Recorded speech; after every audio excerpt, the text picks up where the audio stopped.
Welcome to Molecules to Market, a program by Portfolio Planning Plus.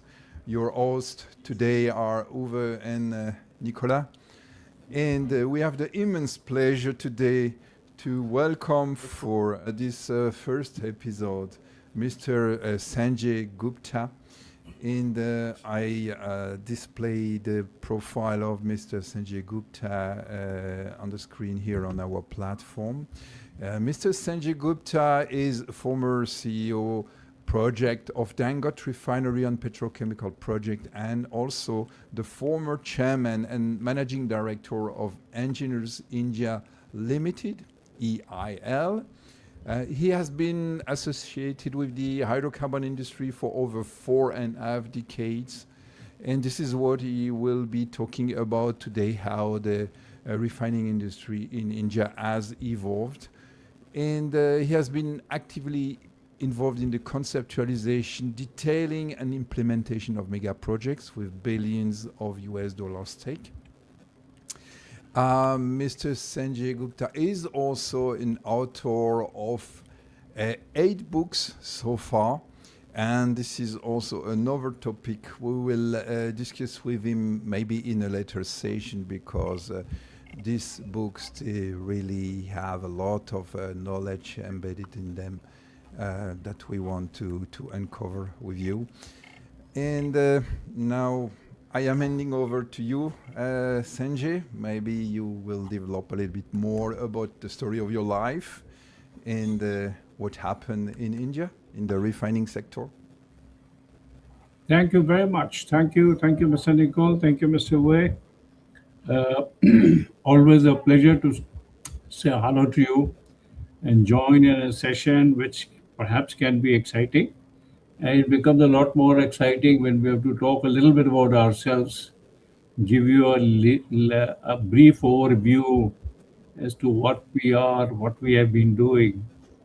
Now, as you mentioned, since we've been in the industry for about 4.5 decades, and that means whatever has happened in India in particular, we seem to have grown along with that.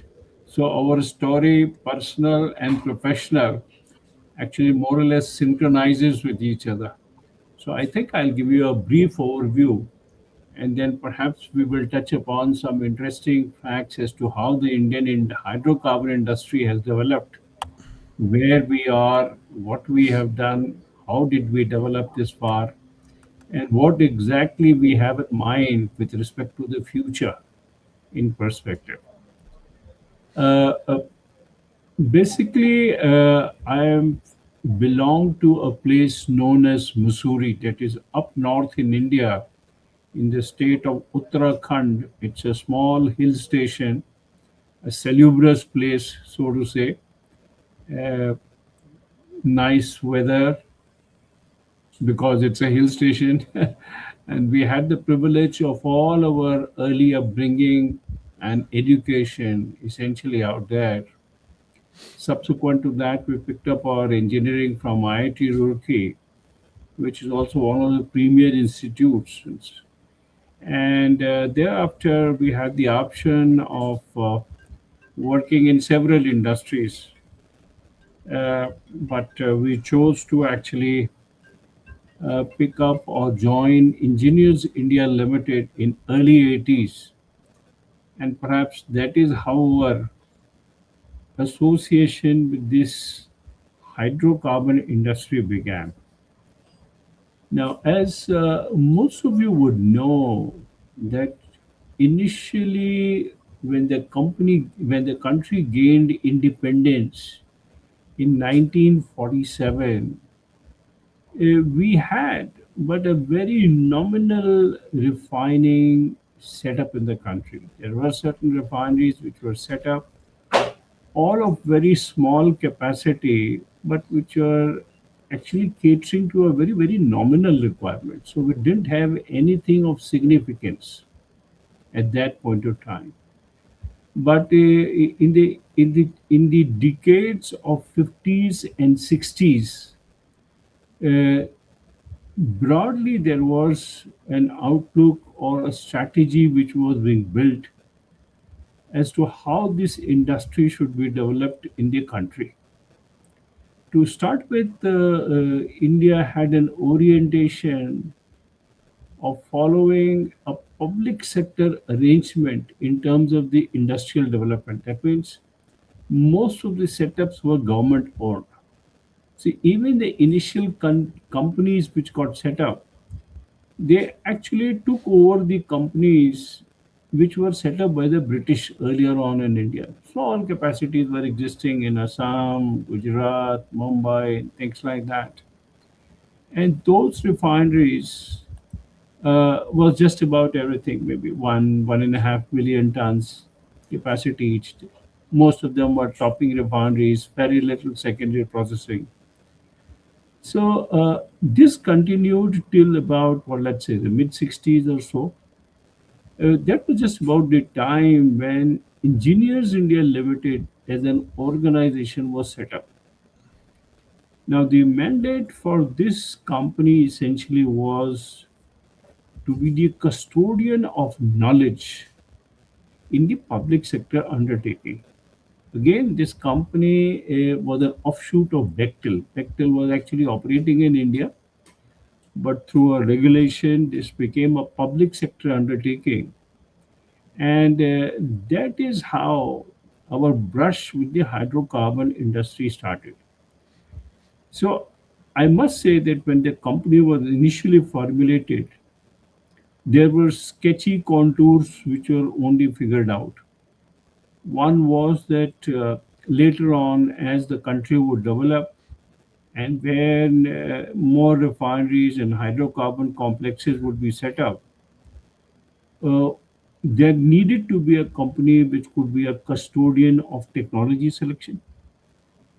The second aspect was you needed an organization to ensure that the engineering actually is carried out in India. That means the engineering skills in terms of detailing a project and to requisition materials. You needed somebody to do that. So that was the other mandate.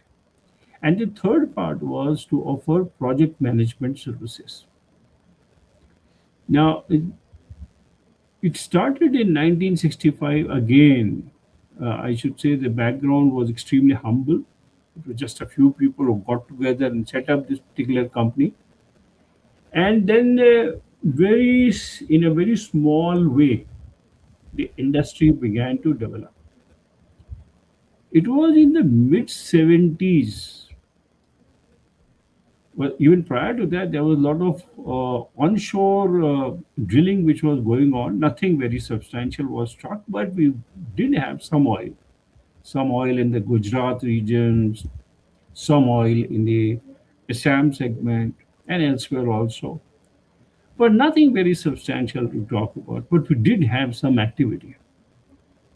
Actually, it was in the mid 70s where some hydrocarbon was struck in the offshore segment in the Mumbai High region, which is a very popular word which we keep hearing about an important oil field in India. So oil was struck there in mid 70s, and that is how, in the real sense, the hydrocarbon journey actually began in the country.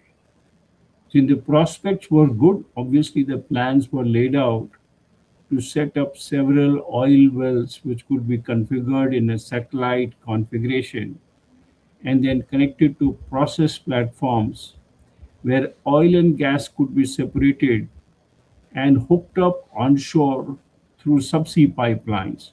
So all this kind of work happened in 70s and 80s, just about the time when hydrocarbon story was picking up in India.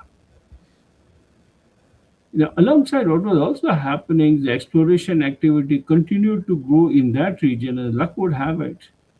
There were several wells on the southern side of Mumbai High which was struck, which also had a lot of gas. In fact, it was, I wouldn't call it free gas, but it was more of where the oil gas ratio was loaded in favor of gas per se. So lots of gas was recovered in the southern segment of Mumbai High. And again, we had offshore pipelines which connected that to the onshore segment to transport all the gas from offsites. And in between all these lines, the gas which was coming from Mumbai High and the gas which came from the southern part of these blocks, they were all connected offshore. So oil and gas began to come up in India. And that's why towards the end of 70s, early 80s, at least some large plans with respect to development of the hydrocarbon industry began to take shape. One part was that most of the refineries started looking at small configuration or small refinery expansions to take them to a capacity of, let's say, about 3 million tons and add some nominal secondary processing. So, predominantly, since in the older refineries in India, small FCCs were already existing, so additional FCC capacity was seen in a few refineries which were already existing with the capacity of, let's say, additional 3 million tons or so.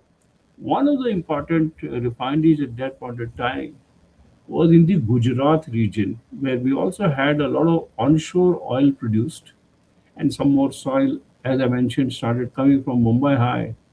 So there was a chance to look at some incremental capacity of the refinery to be instituted out there. That's how the story actually began. And in several refineries in India at that point of time, an FCC configuration predominantly running on the gasoline mode were established. In fact, I remember that towards the end of 80s, there are as many as four refineries which was undergoing some kind of an expansion, both in terms of capacity as well as introduction of some secondary processing capacity. As you are talking, I brought up the map of India with the refineries and the Yeah, yeah. ranking. Yeah. So as So you can see in the I can.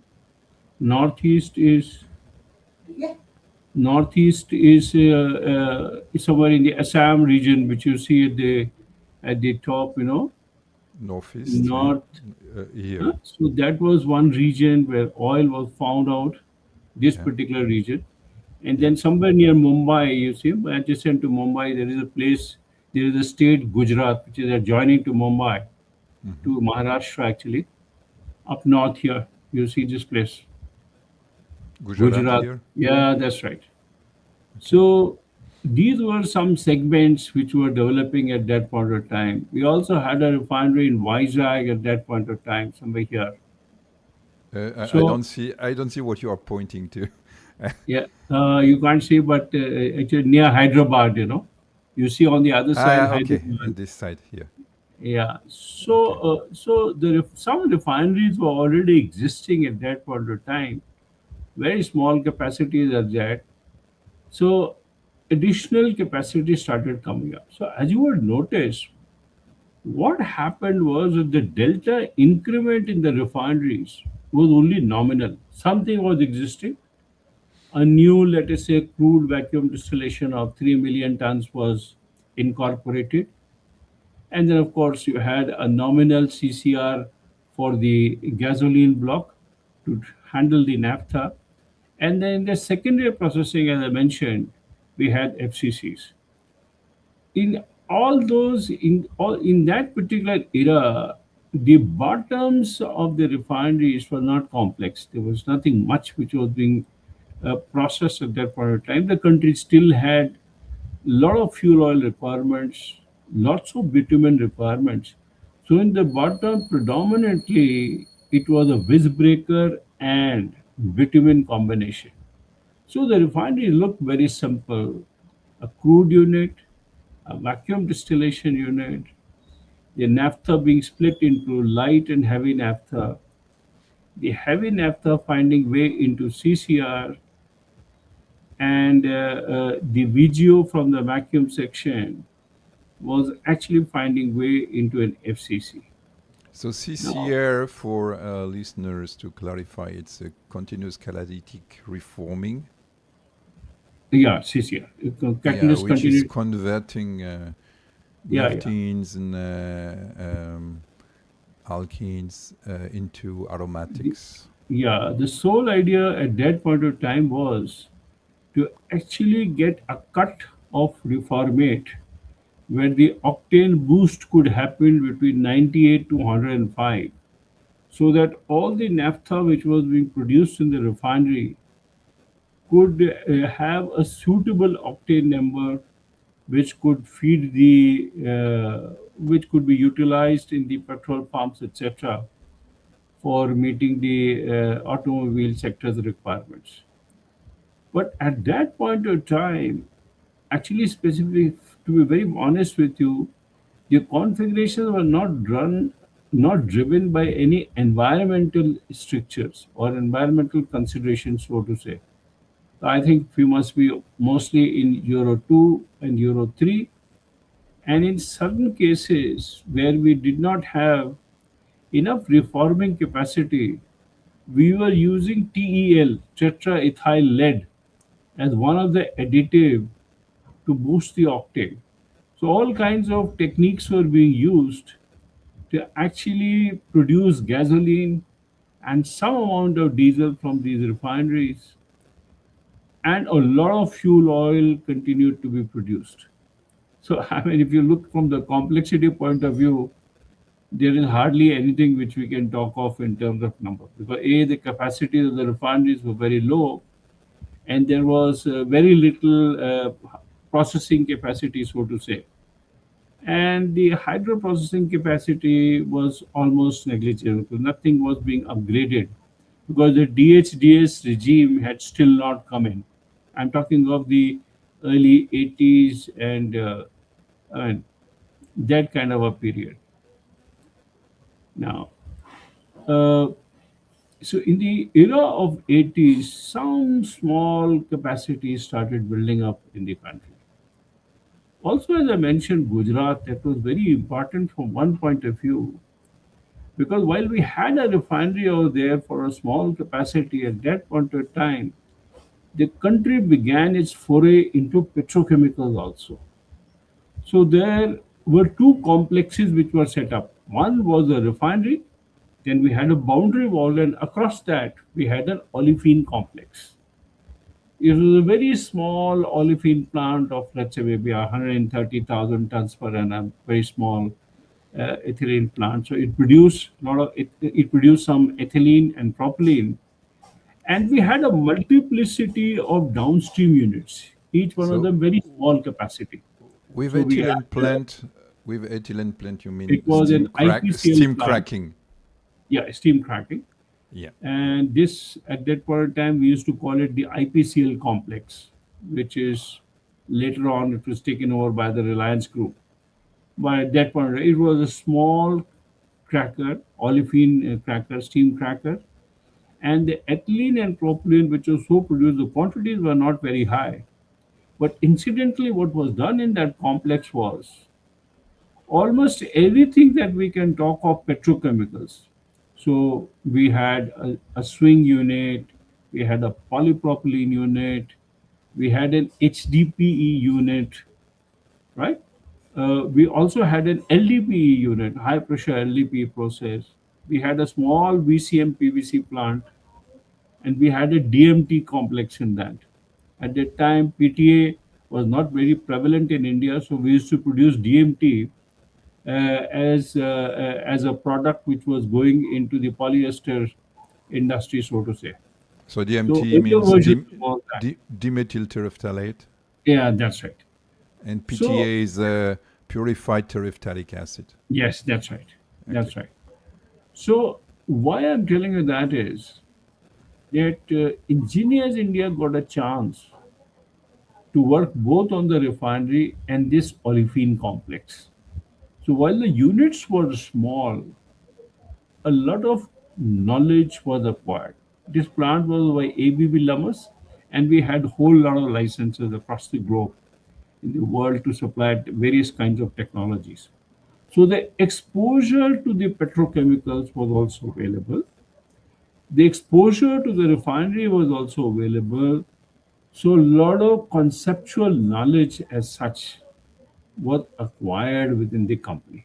This happened towards, let's say, in the era of 80s, the early 80s to that period, 70s, late 70s, early 80s, and all that. So, why I'm mentioning this is because this is very significant. These were the starting points when knowledge started accumulating in the country and also in the company, by which we were getting exposure to detailing of the plants.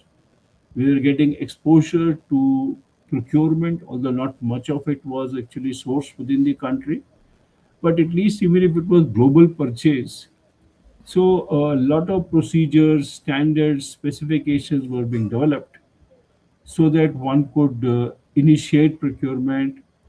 And then alongside that, they needed somebody to inspect it. So within EIL, we also had a very elaborate inspection group.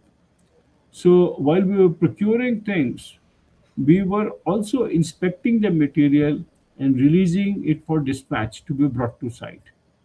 And then, of course, the construction part, we used to line up all the contractors, things like that. And EIL itself was responsible to project manage the whole project. This brought in knowledge. This brought in knowledge. So these were the periods in which nominal capacities were added in the refineries. A little bit of petrochemical foray was there, and I should say there some footprints. We were getting a toe into the hydrocarbon industry at that point of time. Now, somewhere around mid 80s, there were a few more complexes which were developing in India. There was lots of Mumbai High gas which was coming, so the gas matrix was also improving. Plus, as I mentioned, some refineries were there, so there was a lot of lighter component from there. So all these, we began to conceive some olefin plants, virgin olefin plants. At that time, the prevalent size was 300,000 metric tons to 400,000 metric tons of ethylene production. So there was another complex which was envisaged in India in mid 80s. We called it the Maharashtra gas cracker complex, which essentially was built on associated gases where LPG and C2C3 was being cracked to produce ethylene and propylene equivalent to 300 kTA in phase 1, where the capacity was further augmented to 400 kTA, 400,000 kTA. Incidentally, we got a chance to work in this complex. In fact, we volunteered to be at site at that point of time while this complex was being built. This happened between, let's say, 85 to 89, around that period of time. So this was a complex, uh, which was the first reasonably sized complex which was built in the for the petrochemicals in India, and we had the privilege of getting associated with that. Stone and Webster was the licensor, now Technip. So that's how it's happened in the Maharashtra region. This place is known as Nagothane, which happened near Mumbai. It's about what, maybe 150 kilometers from Mumbai towards Goa. That's right. See, that is the place where you see Mumbai. That's right. Towards Goa, if you come towards down south. So, of course, you don't see in this map, but anyway. So, this plant was there to a place known as Nagothane. So, we were there for about 4 years odd and saw this complex being built right from concept stages to commissioning. So first we were involved in the head office where we were doing the front end engineering part of it. And later on, we volunteered to go to site and get a physical exposure of the plant.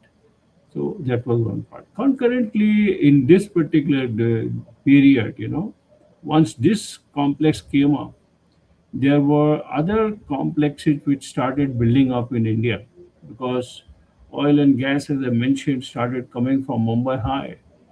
So there was another trunk pipeline which was connected from the shore up north, which runs all across, let's say, up north, and it has a series of LPG plants, series of petrochemical complexes, and series of fertilizer complexes. We call it the HVJ pipeline, Hazira Vijaypur Jagdishpur pipeline. It had six fertilizer plants alongside, two or three LPG plants, and it had a place known as one place in Uttar Pradesh known as Pata. That was the name of the place where we set up a petrochemical complex. So while Maharashtra gas cracker got completed, the Pata petrochemical complex picked up.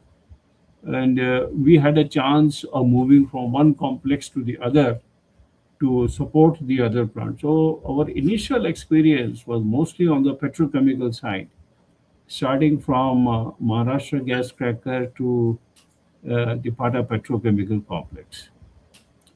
Now, one important development which took place around that time was within the country, where in early 90s the economy was opened up. Now, what really it meant that when the market economy was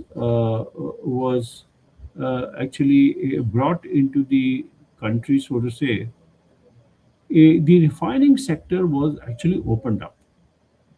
So between early 90s onwards, the refinery, the private sector companies were also allowed to set up refineries. Till 1990 or 91, there was no installation in India which was in the private sector regime. Everything was in the public sector. Oil, gas, petrochemicals, everything was in the public sector domain.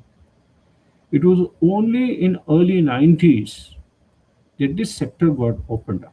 That is how you had Reliance, followed up by Nayara, and many other complexes came up, Haldia, etc. All those kept following up. So, two major developments took place. One, the scale of the refineries began to change because Reliance actually set up the threshold into something which is big and large.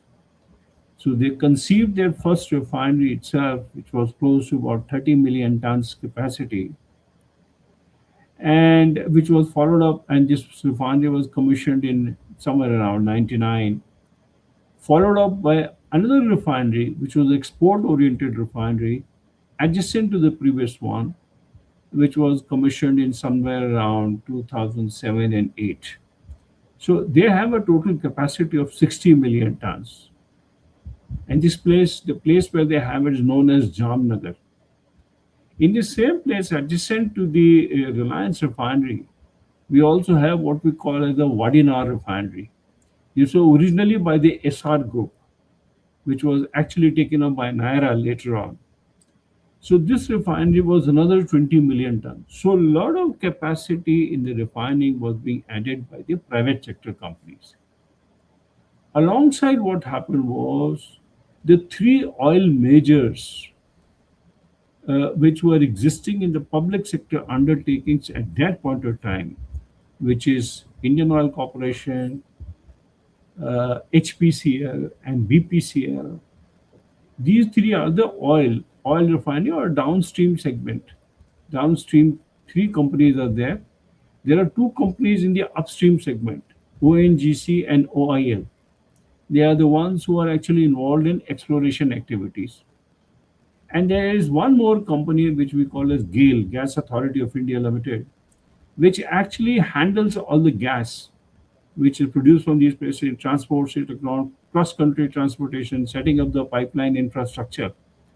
So this was the kind of a setup which was maturing. All these companies did exist earlier on, but they began to mature, and they also do plans to substantially add to their capacities.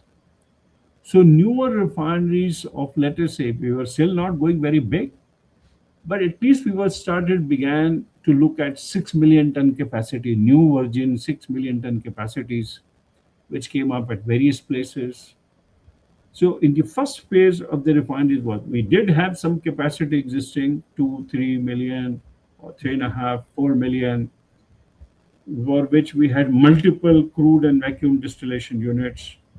Now we were having brownfield expansions or greenfield expansions of 6 million ton capacity. So overall Sanjay, refining capacity, yeah, one question, please. sure, So sure. when we talk about capacities, I have to. We don't. Yeah, here we see that. Um, so we have the actual capacity of the Indian refineries on the platform. We have Yeah, yeah. captured 24 of them. We Yes. split the Indian refinery here from Reliance, J1 and J2, Yeah. which people typically put together. And we have the Yes. capacity in tons and in barrels per day. So Yeah, that's yeah. the first aspect. You speak in tons, or can you please? I mentioned about 30 million tons each, roughly. So 60 million tons all both put together. Yeah, and so that means 100, or you say 100,000 barrels per day is roughly 4.5 to 5 million tons. So 20,000 barrels per day is equal to 1 million tons per annum. Okay, that's very interesting. And then So actually, you most mentioned the what I meant to convey was, yeah, so many refineries which you see, all these refineries started developing in that particular period. Between, let's say, 90 onwards, they started growing. So we were adding capacity 3, 6, and then subsequently the era of 9 million tons came up. So all these refineries, if you look from an external perspective, at that point of time when we started doing some energy numbers for that, we found that in terms of Solomon index, we were to look at these refineries, we were not sitting pretty on that. The energy number was not very good. We were either in quartile 3 or in quartile 4. The reason for that was because we had multiplicity of crude and vacuum distillation, multiplicity of units existing in the refinery, small capacity which kept adding over a period of time. But what I'm trying to tell you is from 1990 to about 2010, A, we added capacity, B, something radical happened.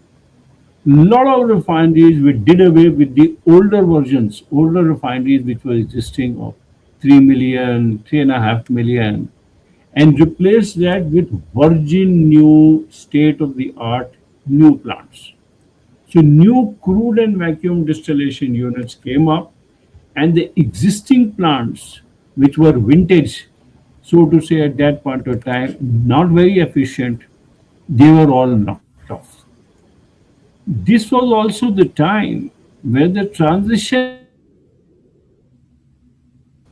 and most of the refineries began to look at Euro specifications. So we matured from Euro 2, Euro 3 to Euro 4.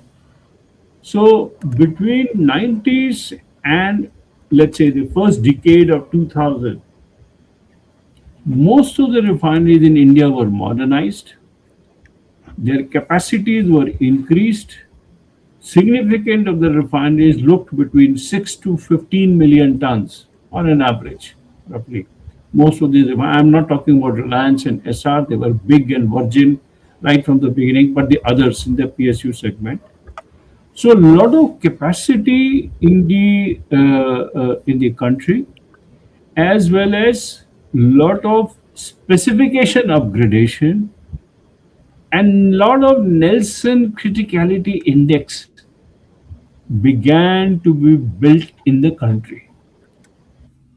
This was the time where we had in the secondary processing side lots of hydrocrackers, a combination of hydrocracker and FCC in the secondary processing block. The CCR or the gasoline block began to see lots of CCR capacity, and the light naphtha, which were predominantly being used for the hydrogen generation, the surplus hydrogen, surplus naphtha from there was sent to the isomerization units to boost the gasoline pool. So more and more gasoline started coming up. So we had isomerization units, we had the CCR units to boost the gasoline pool. Then in the secondary processing side, we either had a combination of a hydrocracker or an FCC or neat hydrocrackers in most of the plant, and the bottoms began to look different. This was the time when visbreaker and bitumen units were practically phased out. So even if the refineries had lots of capacities, they were, let's say, disconnected from the configuration in many ways, and lot of coking capacity was built in the country. In fact, almost all the refineries introduced introduce delayed coker units inside the complex. So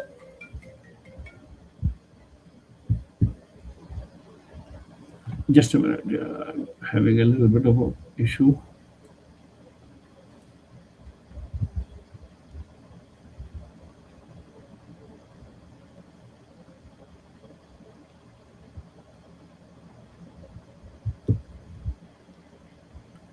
Okay, so now most of the refinery configurations at this point of time began to see cokers as the vacuum residue upgrader.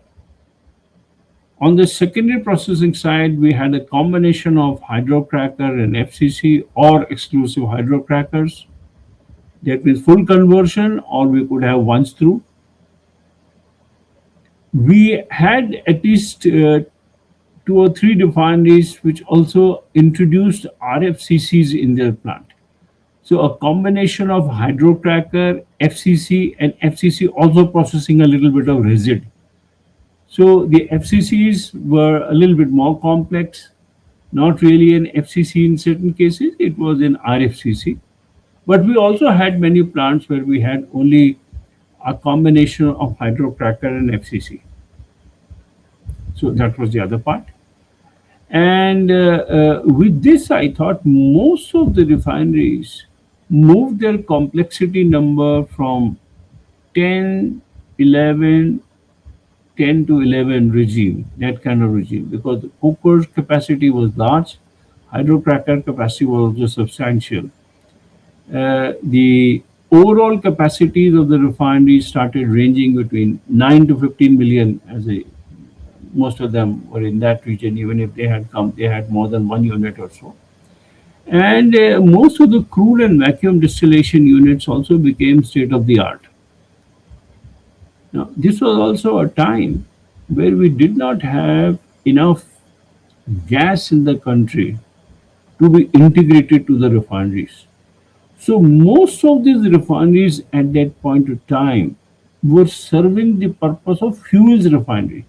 That means the intention was to maximize LPG, maximize kerosene, maximize diesel, and cap the gasoline content to roughly 20 to 25%. There was another important cut which we were producing, the kerosene component, because kerosene was also used as cooking fuel in India, both LPG and kerosene, and government actually used to mandate at that point of time that a certain amount of throughput to the refinery, necessarily we had to do that to meet the social objective. Somewhere around 2007 or so, kerosene was phased out. So part of kerosene was converted into ATF, and balance of it were dumped into hydrocrackers so that we could have more of diesel from there. As I mentioned, this was also the time where most of the refineries began to see the specifications moving from Euro 3 to Euro 4. So obviously, lots of hydro processing capacity began to be introduced in the plant. So all straight run diesels, all coker diesel, or FCC light cycle naphtha, they were all upgraded in diesel hydrotreaters.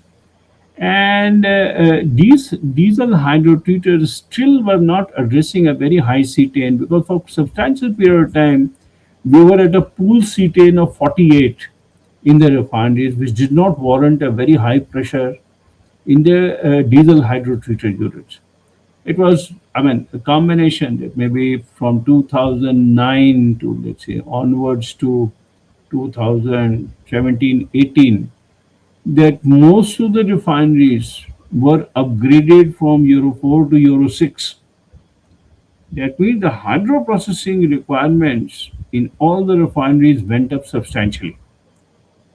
So most of the diesel which was being produced in the refinery at that point of time, which was addressing a pool cetane of 48 and sulfur levels of, let's say, 500 ppm or so, had to be brought down between 10 to 50 ppm. I mean, around that particular range. So a lots of hydro treatment capacity was built in the plant. Lots of DHDTs were constructed on a high pressure route, typically between 110 100 to 110 kg, in certain cases even up to 130 kg.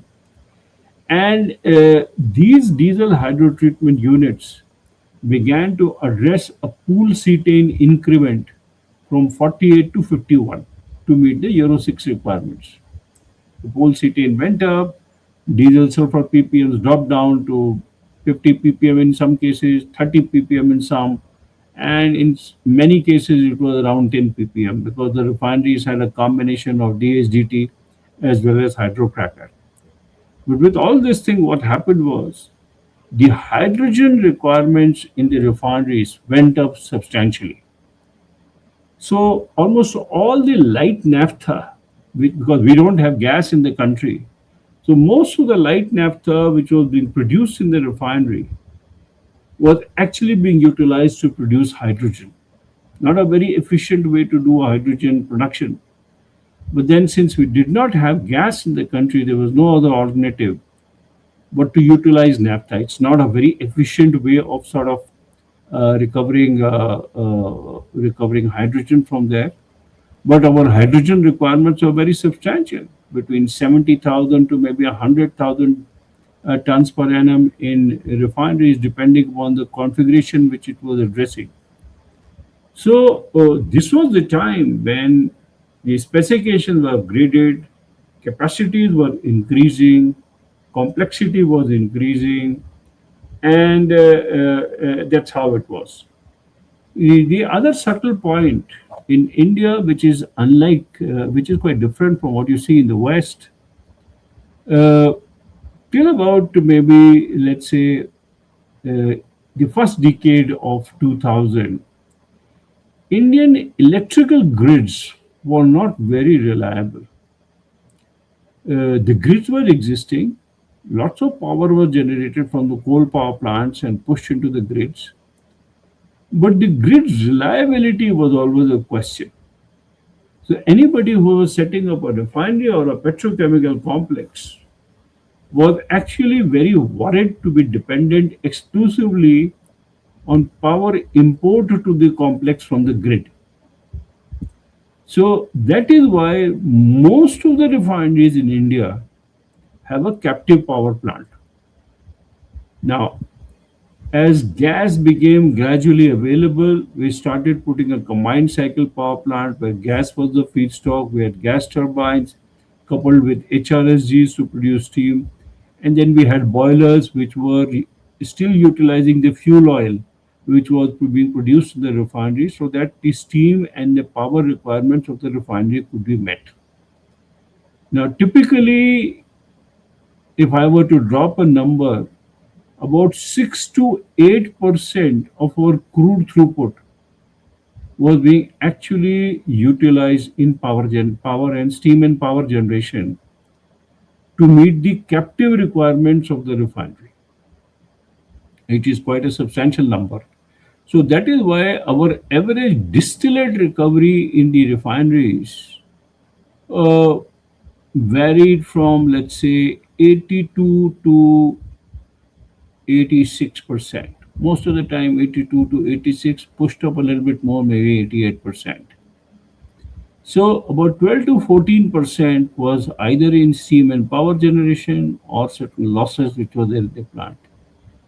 As I told you, we were still not very efficient in terms of the overall matrix or configurations of the refinery, because these plants had come in stages. A lot of work had been done to modify the refineries, but still we had some work to do.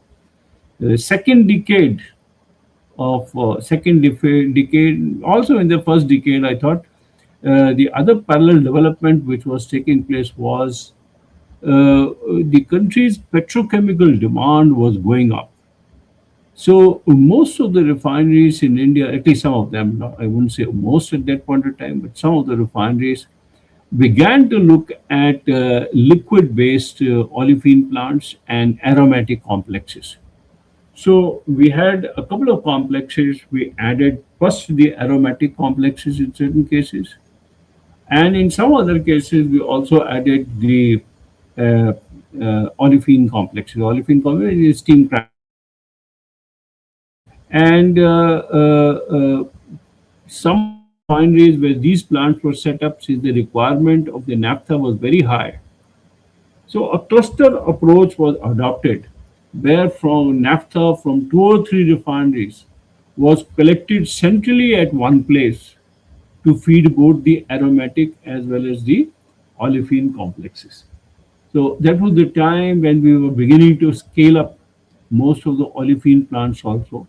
So let's say a cracking capacity or a steam cracker of 400 kTA till at that point of time began to look at 800 to 1 million tons of ethylene. That means we were now achieving some scale. So lots of olefin plants, some aromatic complexes of 500 kTA to up to 1 to 1.2 million. They were also envisaged in the plant, coupled with a PTA complex and well integrated in terms of the other streams between the olefin, aromatic, and the refinery. So a lot of integration in terms of hydrogen, in terms of other streams began to take place. So complexities of the complex were gradually improving. Several complexes came up on that particular route where these things were now being imbibed in the configuration. Now, the second decade was the one where the plants really began to scale up. This is also the time where there was a lot of disruption which was taking place in the industry. Now, and when we look at India per se, since we don't have gas, our gasoline requirements are more or less rationalized. Kerosene had been phased off. ATF also is a capped product in India. The diesel requirements were also began to taper off a little bit. I'm not saying they were reducing, but the trend was such that it was beginning to show a receding trend, because a lot of electrification initiatives were being taken to see to it that the industries which were actually consuming a lot of diesel should be moved to electrification. For instance, railways was one major consumer. There were many diesel-oriented plants which were there. There were certain power plants which were utilizing diesel as a fuel. So all those things were gradually getting replaced. So overall diesel requirements, although the economy was growing, but there was a direction that it could also be rationalized. So that was the other part. And the other part was that all the market scenarios began to indicate that the petrochemical growth was extremely high. Incidentally, at that point of time, the automobile industry in India was picking up substantially. Now, eh, it is somehow connected with the petrochemical industry as such. So, one major petrochemical polymer requirement which is there in all the automobiles is polypropylene. So since the market takeoff and the CAGR was extremely strong, in certain cases for years together we saw a CAGR of upwards of 10%. In fact, a rough number was country's GDP into 1.5 was the petrochemical CAGR. That was the kind of growth which was being witnessed. So all the new refineries and even the existing ones began to revisit their configurations slightly differently. The idea was that we should now look into the configurations to continue to produce LPG as much as possible, have capped gasoline, rationalize diesel to the extent that it were, let it be incidental, but try and emphasize on petrochemicals. Now, this was the era in which we had lots of plants which are conceptualized where possibly the hydrocracker was getting phased out because the hydrocracker was not fitting in the configuration when petrochemical was the intent. And the models were suggesting that directionally we should look at high severity FCCs or petrochemical FCCs in our parlance so that we could recover as much propylene as is possible from the FCC as such. Now, eh, what is typically known at that point of time, which was popularized as a technology, was DCC, you know, deep catalytic cracking. And Stone Webster began to guarantee upwards of 20% of propylene from the refineries. And that's why we had a flurry of plants in which the configuration of the refineries suggested that the VGOs better be upgraded in a VGO hydrotreater and the hydrotreated material from the VGO hydrotreater could be routed to the FCCs where it could be cracked in a high severity FCCs so that upwards of 20% of propylene could be recovered from there. And that's how we had a series of plants in which the cracking temperature from 540 to 545 degrees centigrade in an FCC went up to maybe 565, 570 degrees centigrade, so that we were easily able to recover 20 to 21% of propylene. And we also had off gases which were rich in ethylene. Immediately, we did not recover that, but we knew the potential was there also to recover this ethylene. But most of the propylene which was produced in these plants was close coupled to a polypropylene unit.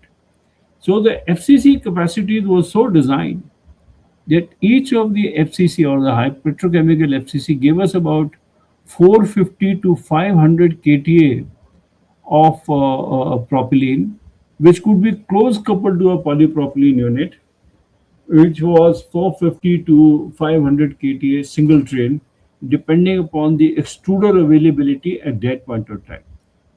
So most of the new refinery configurations automatically began to have this configuration. We had a crude distillation unit, a vacuum distillation unit sitting on the RCO, and the bottom for the vacuum residue, we continued to have the delayed coker. In this central block, we had the VGO hydrotreater and a petrochemical FCC, along with a diesel hydrotreater, which was also on the high severity route. So all the straight run diesel, which came from the atmospheric section, from the delayed coker, and the LCO, which came from FCC, was upgraded in the diesel hydrotreaters, and all the VGO hydrotreater bottoms were fed into Petro-FCC, where they were cracked at a higher temperature to yield at least 21% propylene, very high LPG, reasonable amount of gasoline, not too much of diesel. And that diesel is LCO, of course, you know. But when the severity of the FCC was very high, this was very poor quality diesel.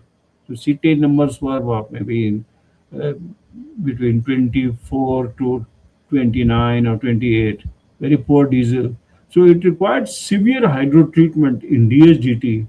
So the DHDT pressures went up tremendously. So from 110 odd to let's say 130 bar. So it was upgraded in those units so that we could get Euro 6 diesel. So most of the refineries in India began to incorporate this as a configuration. This was the first gen petrochemicals which was introduced in the refineries, and wherein let's say reasonable amount of polypropylene could be recovered. The economics was good, IRR was high. That's how there were a flurry of complexes which came with them. In parallel, there was another development which was taking place, that in certain complexes where we had this combination, it was felt that without incremental capacity in the throughput of the refinery, there was scope to introduce a steam cracker also in the complex. So there was an add-on facility. Now the question is the feedstock diet. So one part was these refineries, some gas began to get available to the refiners. The moment that happens, we have a chance to displace a lot of light naphtha, which was being utilized to produce hydrogen in the complex. So naphtha was made available in the complex. Then, if you look at the night naphtha to meet the gasoline pool, some isomerization units had been put in the plant. So we either rationalized the capacity of that, or we kept them on standby and had the light naphtha from there also to be routed to the cracker. The gasoline capacities in these complexes was getting rationalized. So if the let's say CCR capacity was let's say zero point 0.8 million, it was brought down to turn down capacities of let's say zero point 0.6 or zero point 0.5 million tons. The idea was that some full range naphtha or heavy naphtha from there could also be routed to the cracker. And as I mentioned, the kerosene which was there could be cut into lighter kerosene and heavier kerosene. The heavier kerosene was upgraded in diesel, and the light kerosene was routed to the steam crackers. Plus, in certain plants, we had the saturated LPG or the straight run LPG, which came from, let's say, those units which were produced, let's say, from straight run LPG, which we were getting. So, some LPG, light naphtha, light kerosene, some heavy naphtha were able to support an olefin complex of 1.2 million with a possibility of expanding to 1.6 to 1.7 million in future. Those were introduced in the plant. When these crackers came in the plant, it gave us a chance of horizontally integrating the FCC off gases, which were finding way into the fuel gas pool. It had a rich content of ethylene and ethane.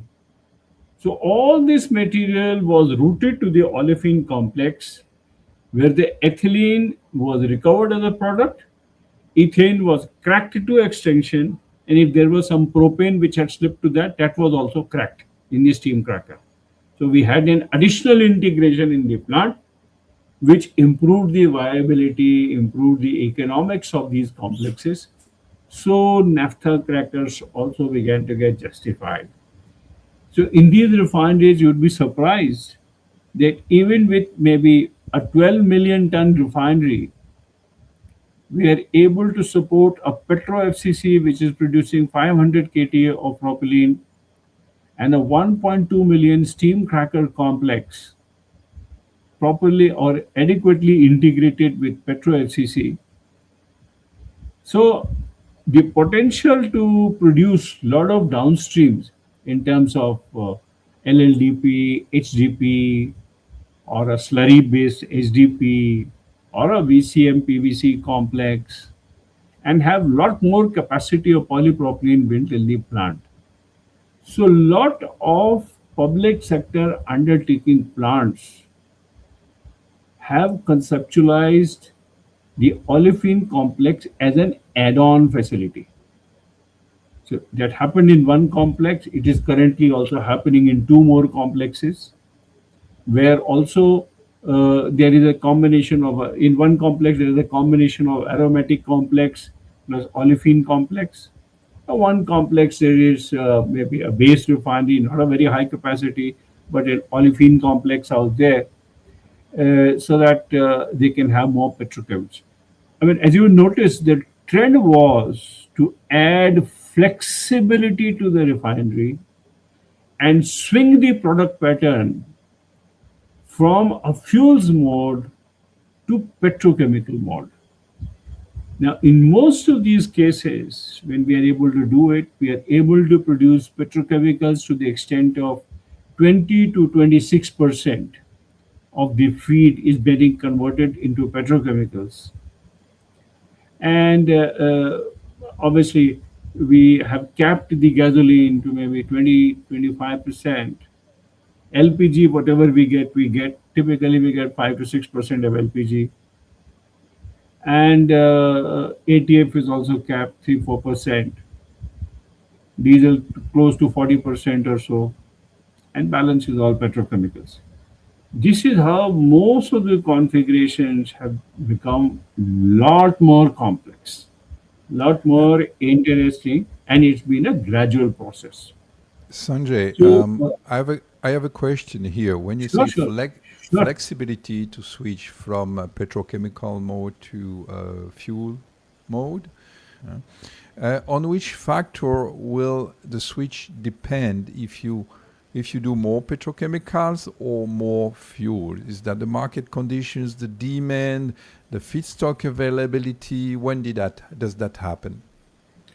See, in the normal process, the model and the economics suggests that we should maximize the petrochemicals.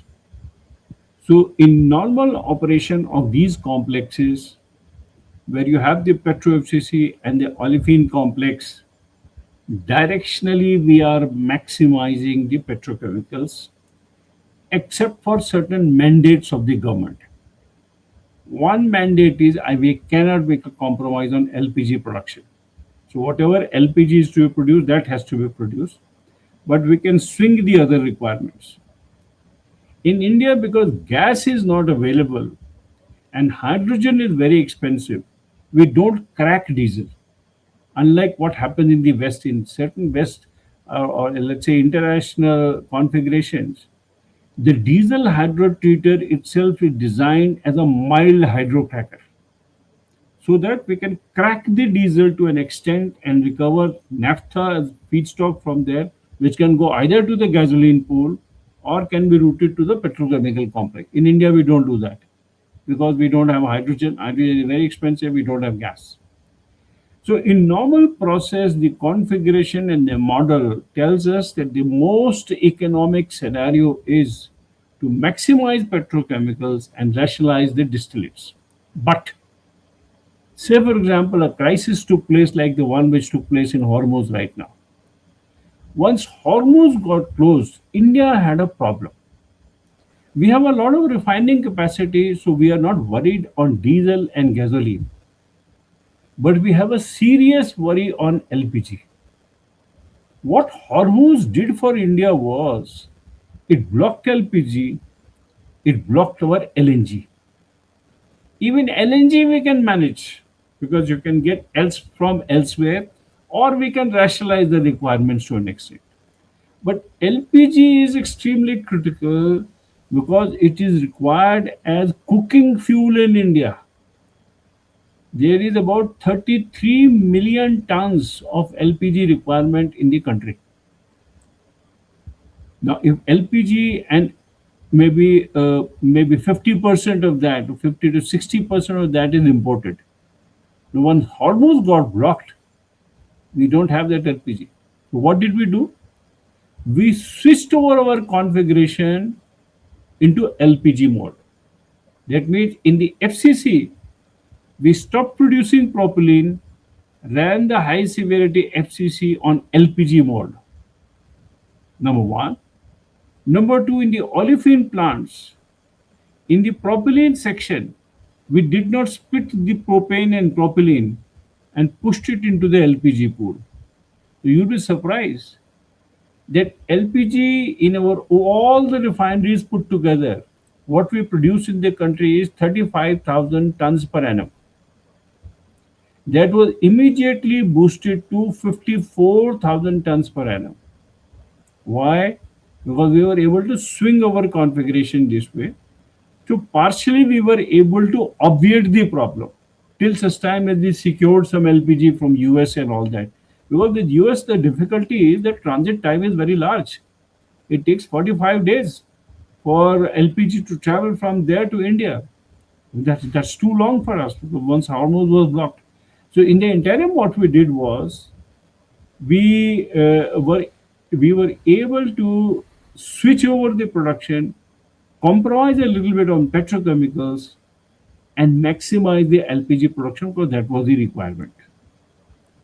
And the other part was we cut down on our overall commercial LPG requirement. Well, LPG goes elsewhere. A lot of power goes for restaurants and things like that where the consumptions are very high. So that requirement was cut down a little bit. After all, we have to circumvent the problem so that the common man does not have an issue. So, so that is why what I am trying to suggest is that most of the refineries in India can swing the requirement between gasoline and diesel very quickly, from petrochemicals to LPG also quickly. But in normal operation, now that everything was restored, Hormuz came back, LPG supplies got restored, we have switched back to the petrochemical mode because that's where the economics is, It gives us more money to convert VGOs into, let us say, polypropylene. Well, as I was mentioning the other day, it is almost three times the value. From, let's say, VGO to diesel, it is twice the value. But if I convert it to a petrochemical, I'm converting it three times almost. So the net incremental revenues to the refiner are a lot more when I go for petrochemicals. So most of the refineries automatically take us to petrochemicals. We have done some studies in India, and normally I'll just tell you in a little while as to what we are doing in future. But even otherwise, our analysis reveals that in a reasonable refinery configuration of, let's say, 15 million tons capacity single train, an ideal configuration looks to be that about 32 to 33% of the material can be converted into petrochemicals if I am looking only at an olefin complex integrated to a refinery. That means I have a refinery, a VGO hydrotreater, a Petro-FCC, and off gases integrated to a cracker, feed streams adequately, feed diet adjusted so that I can maximize my requirement of the petrochemical complex. So roughly around 32 to 33% of petrochemicals, that means ethylene, propylene converted into so many other downstream blocks of polymers and other chemicals.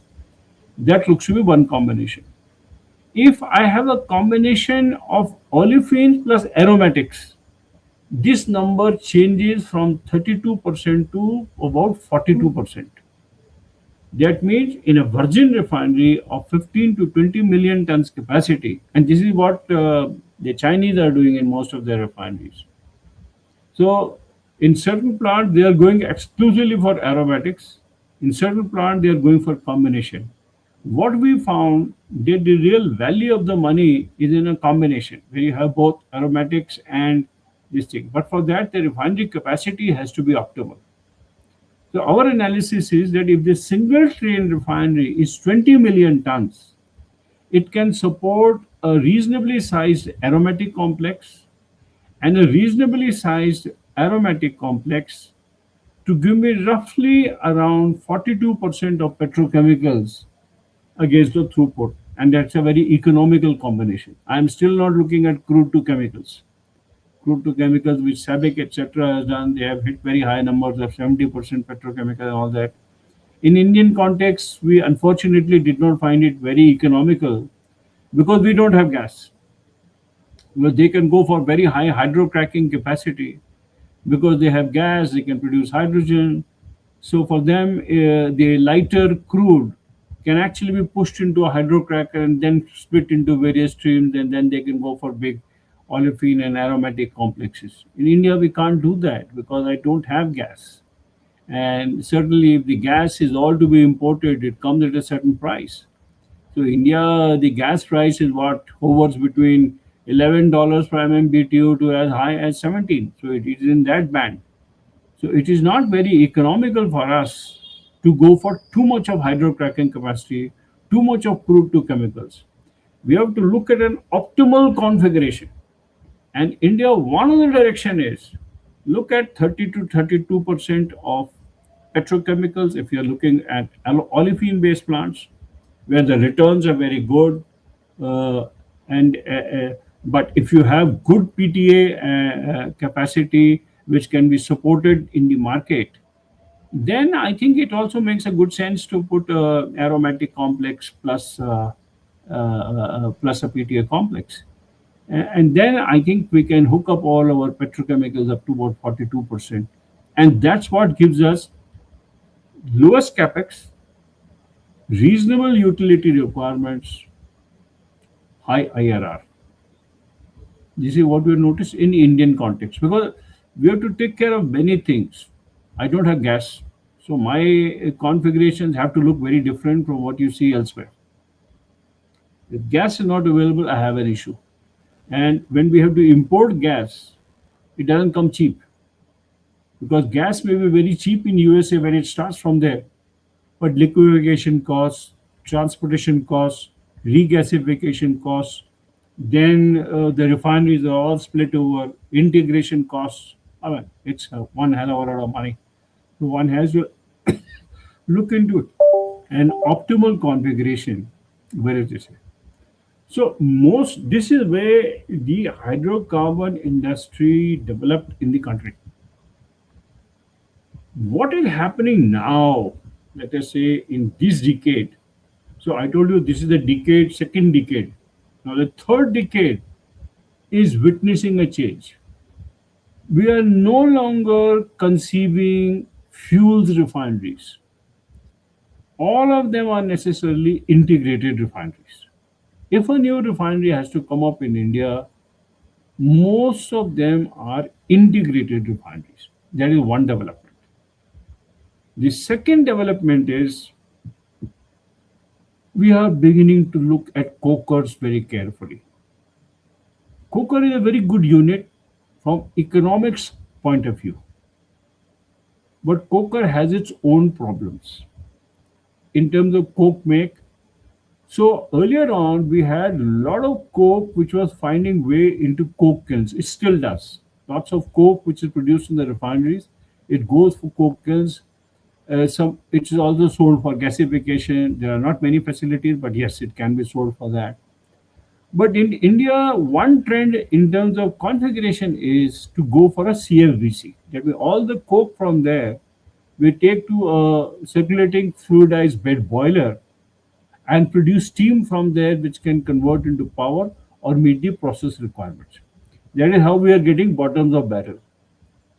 Uh, Configuration has been studied, lots of work has been done. CFBC is a very mature technology now, but not too many plants have come up, to be very frank with you.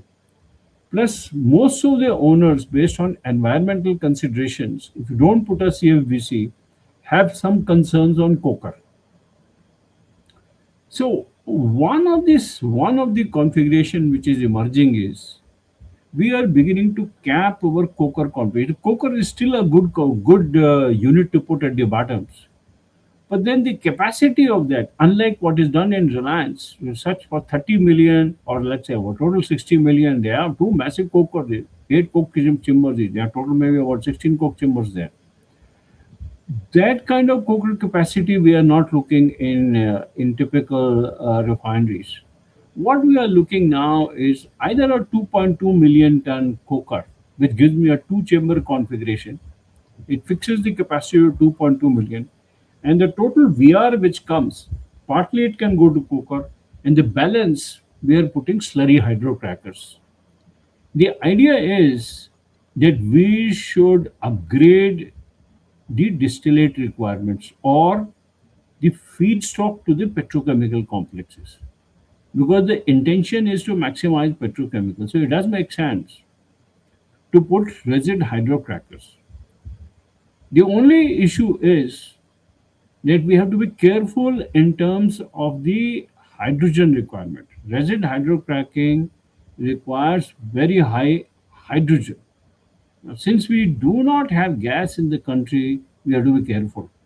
It can be set up only in those places where we have lots of gas or we rationalize the capacity.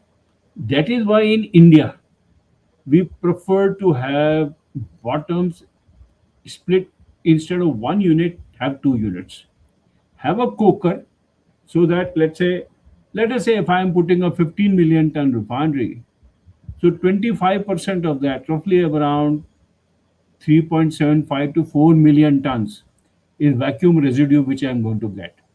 So if I route 2.2 million into a coker, 1.8 is what remains. So I can put a slurry hydrocracker for 1.8 million ton capacity. Rationalize the slurry hydrocracking cost, get good distillate recovery, utilize the benefits of coker and low cost. This combination works well.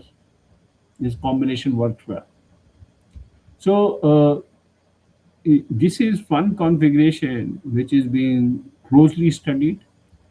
In some refineries have preferred to knock off the delayed coker completely and gone for slurry hydrocracking as one option. But since most of the refineries are existing in the country, and whatever will come in some of the refineries will be brownfield, expanding into the capacity as such.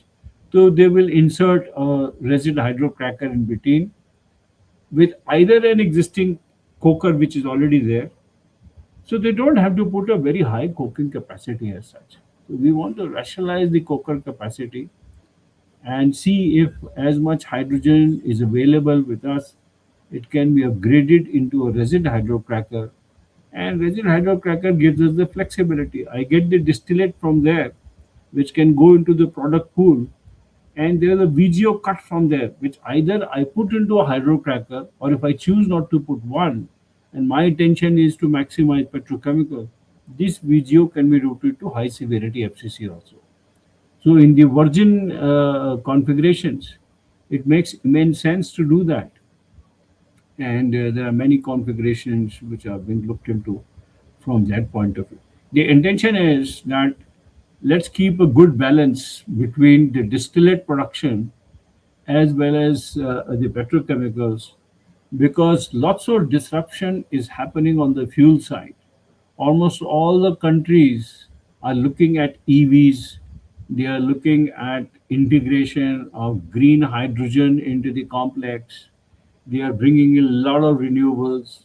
Existing power plants, captive power plants, which are existing in refineries, are becoming dysfunctional, because if I can get power from elsewhere at a cheaper cost, there are many refineries in India as the grid reliability has improved, where they prefer not to run their captive power plants, and they tend to take the or source the power from the grid at a certain price, because that price is much lesser than producing the power based on fossil fuels.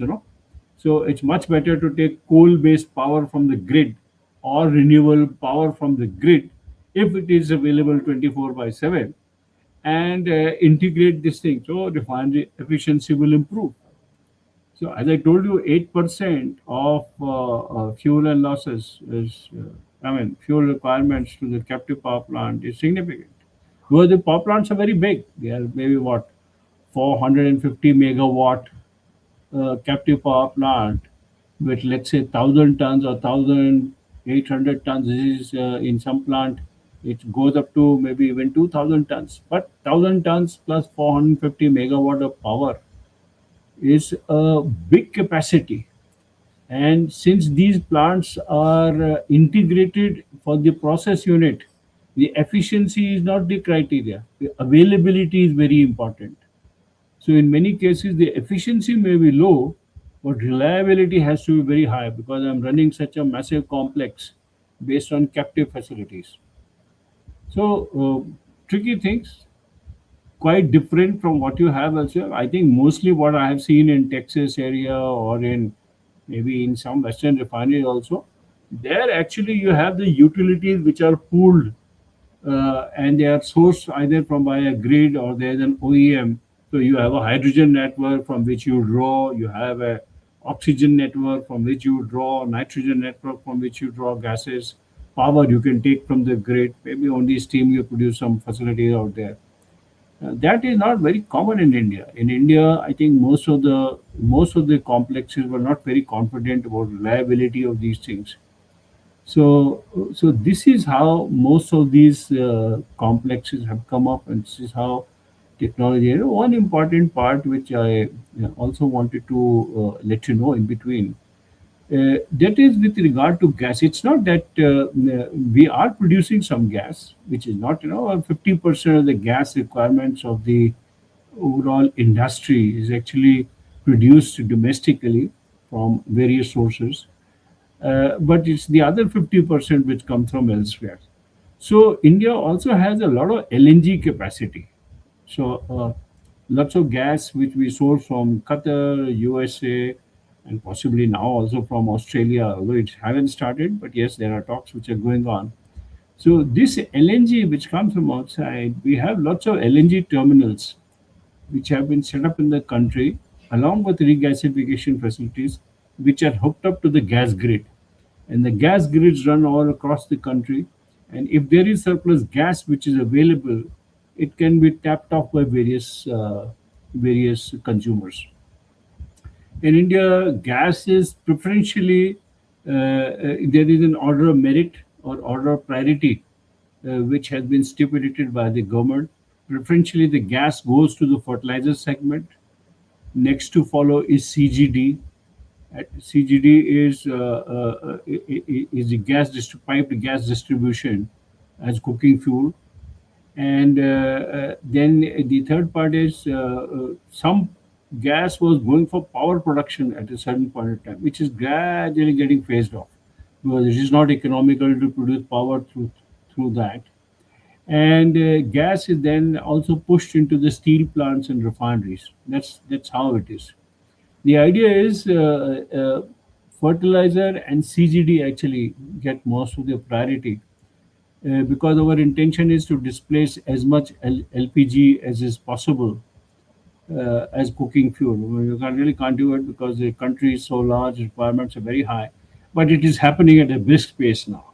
So I think it is picking up momentum, but I think it might take maybe another 5 to 7 years before a very substantial network could be created in terms of LNG distribution.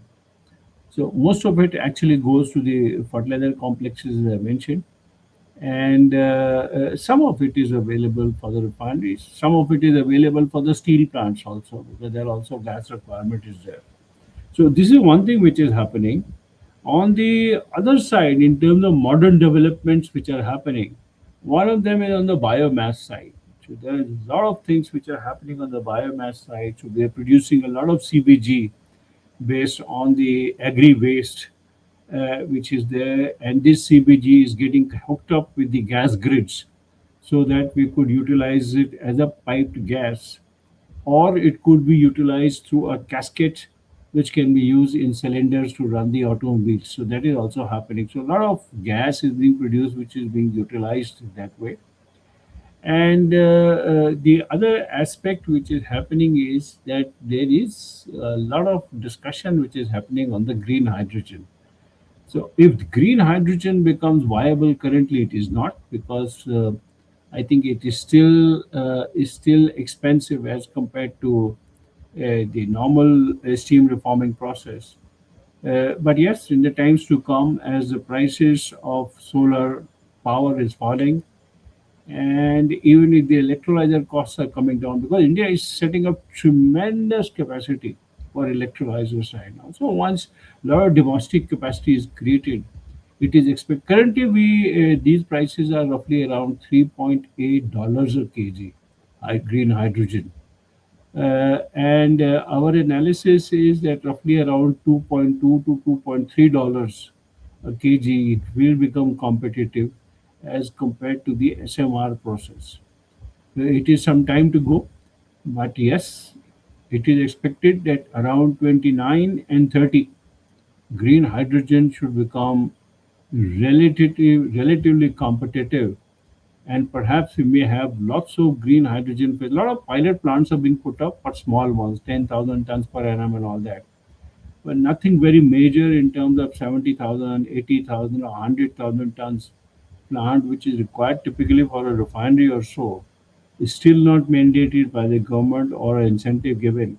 But if that comes, we will have lots of natural gas which would be then available for alternative purposes. And once green hydrogen is integrated, CO2 footprint will also improve. A lot of things will happen. So that is happening. And third development is that you must have read in newspapers and elsewhere, there is a lot of nuclear power capacity which is being talked of. So a lot of SMRs, modular nuclear-based power plants of 200 to 300 megawatt variety are also envisaged in addition to some large ones. So these smaller plants, which are going to come in modules, perhaps could give power at a relatively cheap cost, for which we might be able to phase off the captive power plants which are sitting in the refineries, and lots of distillates or liquid fuels would then get displaced and be available to be utilized in, let's say, making more gasoline, more diesel, or more petrochemical feedstock. So that might also happen.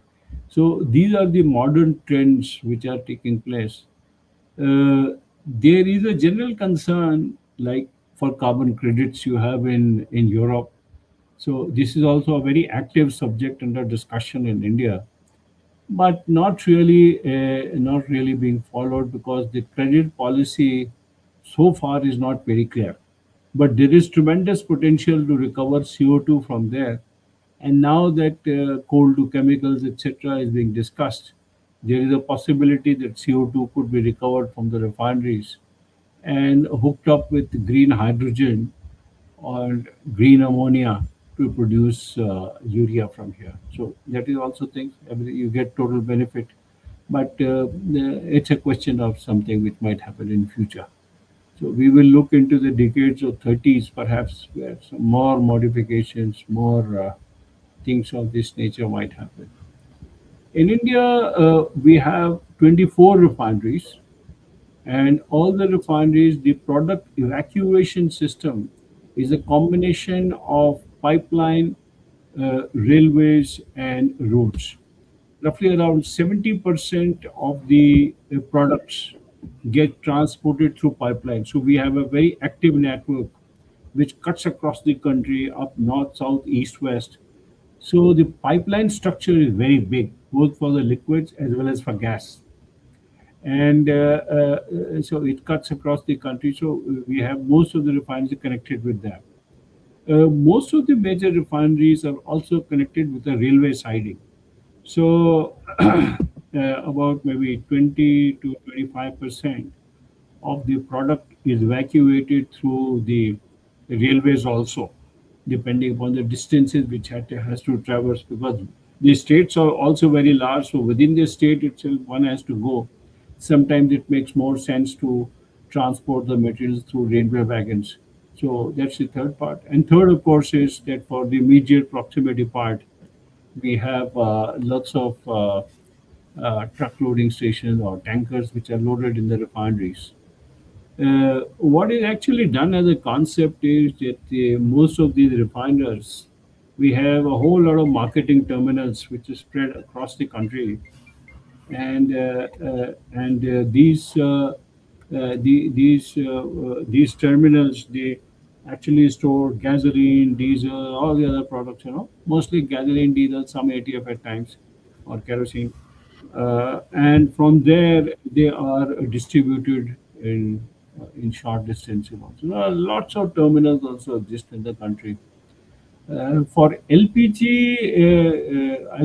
of course, we have lots of requirement, which also we have a lot of filling stations within the refinery. So LPG loading cylinders, loading, or let's say LPG facilities where we could uh, fix in the cylinders there itself in the refinery. So you have a lot of marketing terminals where LPG is put into cylinders and then transported out.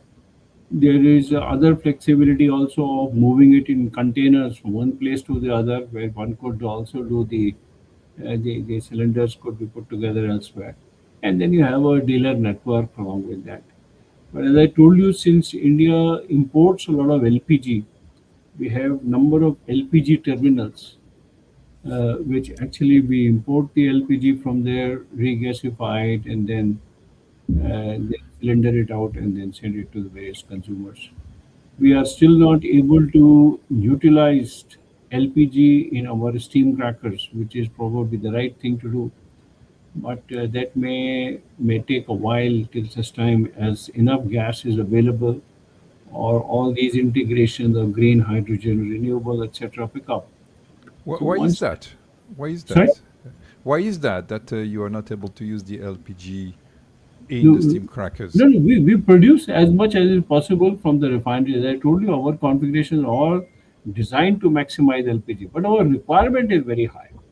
So let's say if 33 million tons is my total LPG requirement, uh, maybe 50-55% of it that is imported. So I'm not able to produce anything more than that. So till such time as this import continues, this import reduction will happen only when piped gas is penetrated in the country. More piped gas, LPG will begin to get displaced. So my requirements will reduce. So I will not import LPG. I might import LNG only. And since biogas, etc., so many other things are also improving, we are having lots of gasification facilities, biomass gasification facilities, waste to waste gasification facilities. But it will take time because all this is work in progress. So LPG is an important commodity insofar as India is concerned. And to my mind, it might take another 7 to 10 years before we are able to balance it out. Thank Our you. new refineries and integrated complex will still prefer not to route the straight run LPG to the steam crackers. We will continue to recover it as a product till such time as the market evens out. Then perhaps we can do that because it makes a lot more sense to route the LPG to cracker and recover a very high ethylene and propylene quotient from there. It doesn't happen. We are not very rich in ethane also. Although some facilities are there, but not too much. So if we have to import, we have considered many complexes, but we prefer to import propane actually. So lots of propane is imported in the country. That is just as similar to LPG because in foreign countries they don't make LPG. They have propane and butane separately.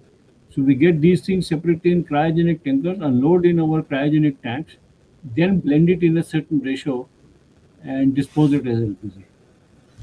Yeah, And in India, there unlike is many a other countries, there is a just one last point, yeah. in India, unlike most of the other countries, we have a lot of LPG pipelines also. Major cross-country pipeline, 1,500 kilometers, 1,600 kilometers. I think the biggest LPG pipelines in the world are existing in India. That's because the LPG needs to be distributed all across. So from one end to the other, when we import LPG, we push it into major pipelines and it just goes right across to various places and we keep tapping it off as is required in various states. Yeah. So this Um, gives you a brief overview of the hydrocarbon industry, and since we had the privilege being associated with it for such a long time, as the industry has grown in India, so have we.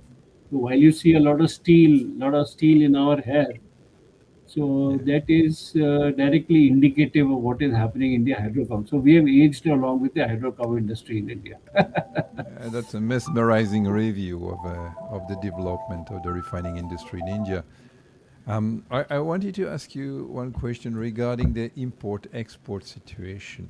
Regarding? Those I wanted to ask you a question regarding the import-export situation. Yeah, sure. Yeah. So India is supplying the refineries in India are supplying the domestic market, but they are also exporting refined fuels. I think they are exporting refined fuels to the US, where the refineries are geared to process heavy oil, and also to Europe. Yes. Yeah. Can you tell a few words about that? So actually, you see, the total refining capacity in India, with the addition of a latest refinery, the 24th one, is close to about 270 million tons.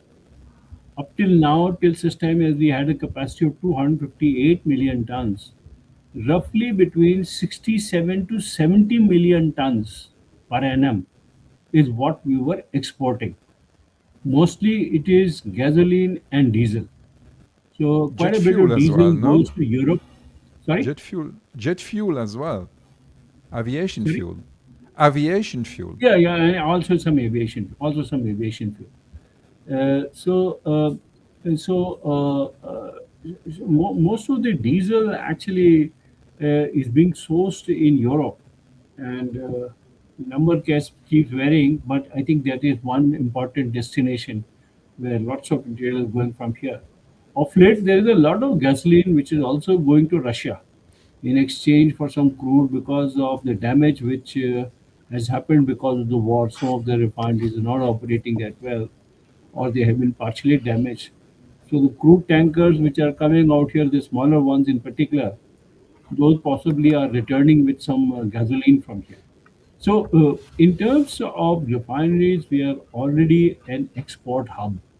So there is a significant amount of export which is happening. Uh, Most of the exports are happening through Reliance. Because you see, we have got about 80 million tons of capacity in the private sector, 60 million with Reliance and 20 million with Nayara.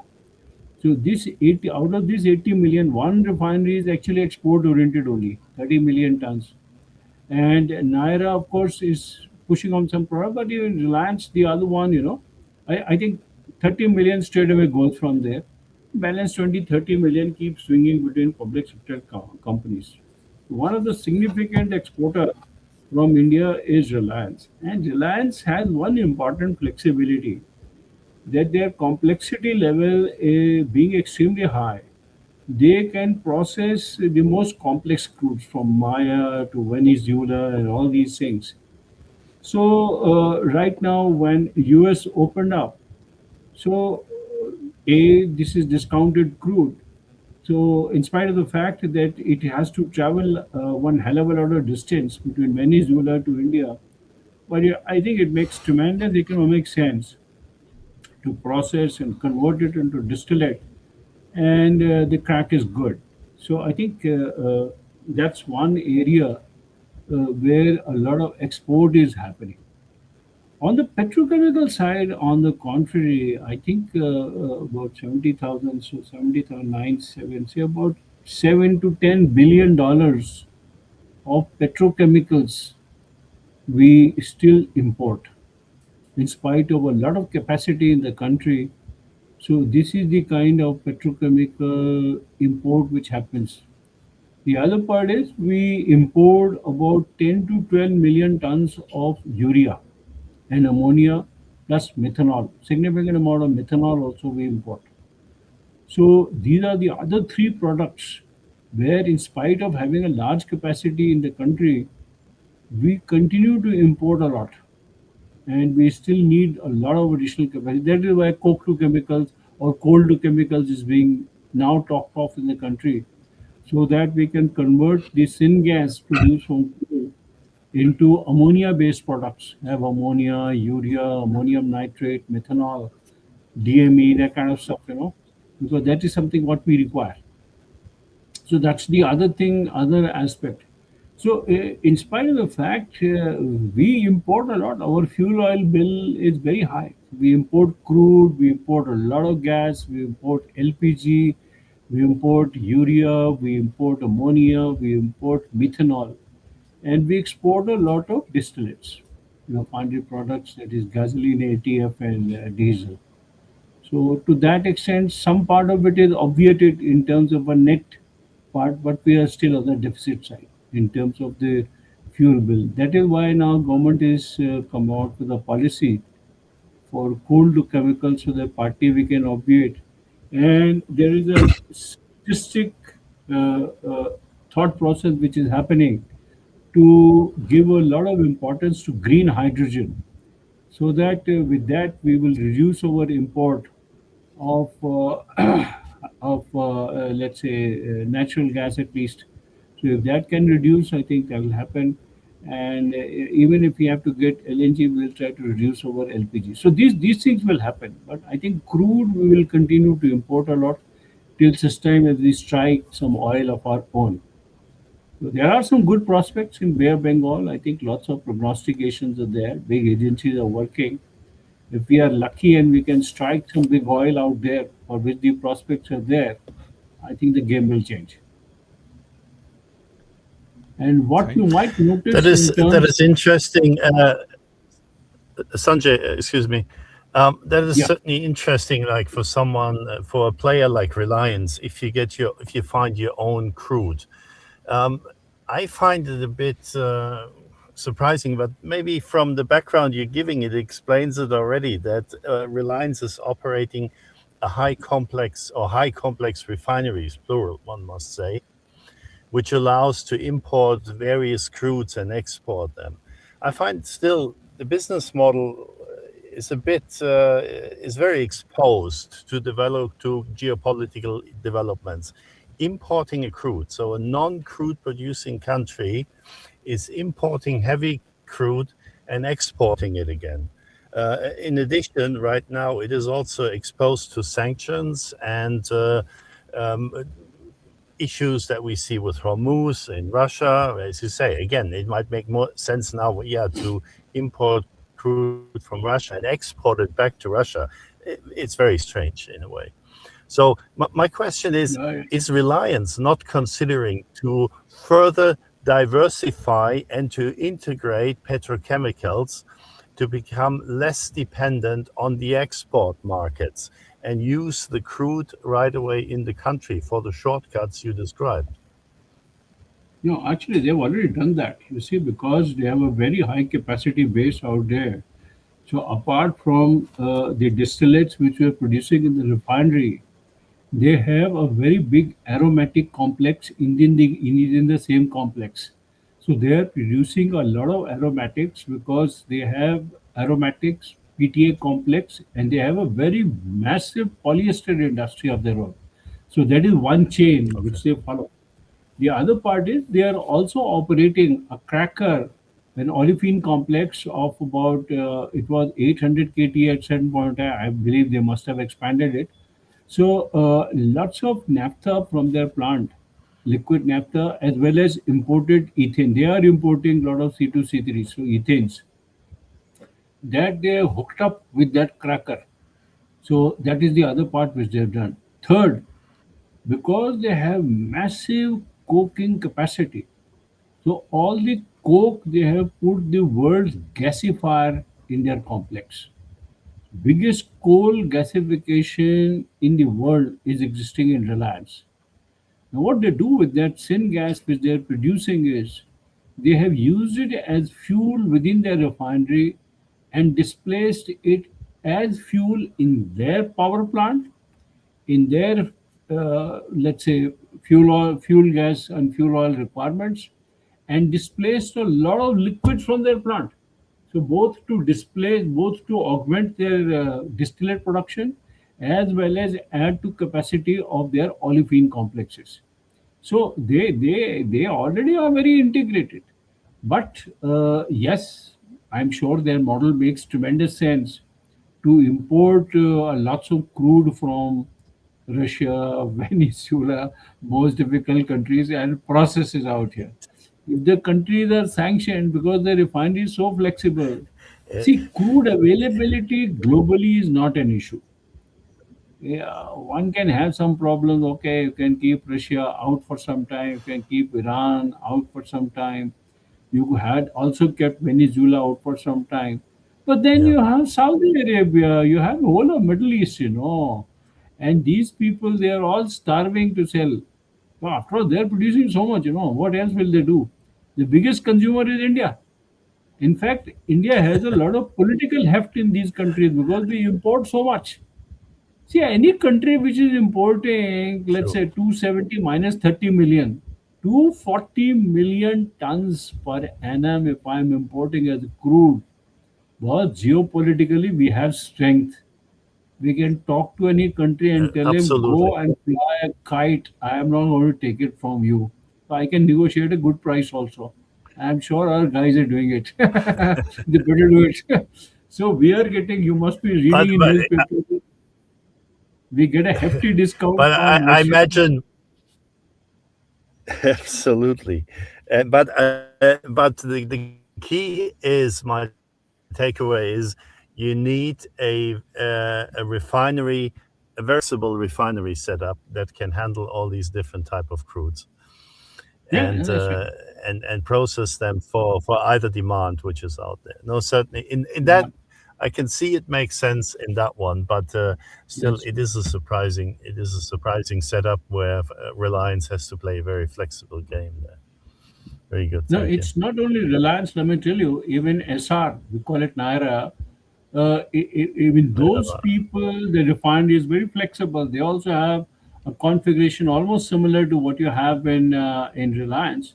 Their capacity is relatively smaller, about 20 million ton, but there is also a versatile refinery. And as I told you, in the public sector undertaking, the refineries may not be very big, but their complexity is not very bad. They are all between 12 to 14, and now a new one has come up with 17. So I think the complexity in India is good. Most of the refineries can process Maya, Venezuela, blah blah blah. Quantum may be different. Well, Reliance is big, so they can process a lot, but others can process as well. So the country is extremely flexible in terms of crude. So Very the good. idea I thought behind our policymakers was to have a strategic advantage on this. So while other countries may have an advantage in terms of crude, India has set up so many refineries, and well, we'll discuss in some sessions. Our refineries are relatively cheaper as compared to what the Western world have put up. So, that being so, there is a distinct strategy towards these things. Plus, the other fact is, first, refinery is extremely political. The moment I put it in a particular state, it has a cascading impact in the development local and in the adjoining areas. So there is a tremendous amount of cascading impact which each of the hydrocarbon installations is having. So idea is not only to have an arrangement which only makes money. Idea is also to develop the nation. No? So that is why I think there is a good balance which exists in India. Private sector companies who are allowed to make a little bit more profit, give more capacity, utilize it as a strategic advantage within India and elsewhere, and have a lot of public sector undertakings which also cater to the social needs. You see what has happened? The Hormuz was closed, the whole world went mad, prices shot up over the roof. Nothing much happened in India. Nothing. By just 4 5 rupees, nothing. So not much Interesting. because we have so much of capacity, we have so much of margin, we have so much of leverage. So people cannot take too much of advantage. They might take some advantage in distress, but they also know it that here is a long-term customer. Plus, one more thing I want to tell you. You see, quite a bit of Indian crude is contracted for long term. So it's not that everything we purchase on spot. So since there are long-term contracts with many countries, so I think maybe in certain cases I saw even 70% of the commitment is long-term contract and 20-30% is only spot purchase because we need to balance it out. No? So we get good deals from that point of view. So the country has a strategy for that. But you're right. It may sound a little strange, but I thought that was the way it was. That we wanted to make our country immune to an extent with respect to the sea. That's why we have a lot of export of products. So it partially offsets the fluctuation in crude price. Because if the crack is good, even now, no, we didn't suffer that much. Only thing is the private sector guys make a lot more money because Reliance will make money. So what India does is they put that extraordinary tax. We call it, I don't know, some specific name is there, high profitability tax. So what the government does that beyond a certain threshold, if they find that the crack is very good, and the private sector is going to make some, let's say, abusive profits, then, then they impose special tax for a certain point of time, so that they are able to recover something from there and see to it that nothing goes too wrong. So I think that there is a good financial management which is happening. After all, the country is so big, so many people are there. Uh, We have to do a lot of balancing. Uwe, take a chance to ask a question to Sanjay Fascinating. because he's very hard to stop. He told us, he warned us beforehand. So No, I you can't wanted help to it. ask him. The subject is such, I can't answer Yeah. in one line. I have to give you a background. Yeah. Uwe, you wanted to ask something. Yes. Well, I just Please go have ahead. one question, which we possibly could dive in a whole different session here. It's the conversion rate, Sanjay. You mentioned refineries doing a conversion into petrochemicals of 30, 50, and 70% even. No, maybe 50%. And you mentioned the SABIC, Saudi Aramco, SABIC projects up to 70%.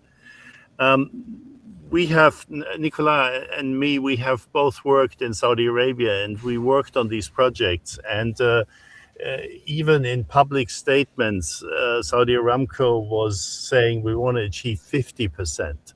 So that was kind of the maximum, even crude to chemicals. So 70% seems to us a very high number. So I wonder if in India you're using a certain arithmetic to calculate the conversion and how this compares internationally. That could be interesting to really look at these standards and come to a common understanding of conversion rates from crude to chemicals. I saw one refinery in China where I saw a conversion of 68%. That's why I used the number of 70%. But that possibly was an odd case. Now, what at least I noticed in that refinery, because they don't divulge too much of details on crude to chemicals. But what I noticed was because you see, any crude which you take, it is very easier to crack to petrochemical anything diesel and above. So diesel and above is easier to convert into petrochemicals. But to crack diesel is not very easy. I mean, it means a lot of money. Hydrocracking comes into picture. So it can happen only in those places where gas is cheap. Now, I found that yes, you may be right that in these places, I found where there's a crude API is upwards of, let's say, even 44 or so. It looks like condensate to me. It doesn't look like crude. It is more like condensate which they are cracking. So they are taking this stuff, hydrocracking the whole material, and from then they are fractionating it to go deeper into aromatics and olefins, where the conversion could be high. So what you are saying is 40-50% may be very logical, but the important part would be to study what is the API of the crude in those cases, because most of the Middle East crudes, not they don't get too much of condensate except in Iran. Iran, I think they have lighter crude, they have lots of condensate, they have condensate refineries also. So that condensate, if it is converted into chemicals, that's the only thing which makes sense. As I told you, in India, it doesn't make sense at all, because in India the problem is we don't have gas.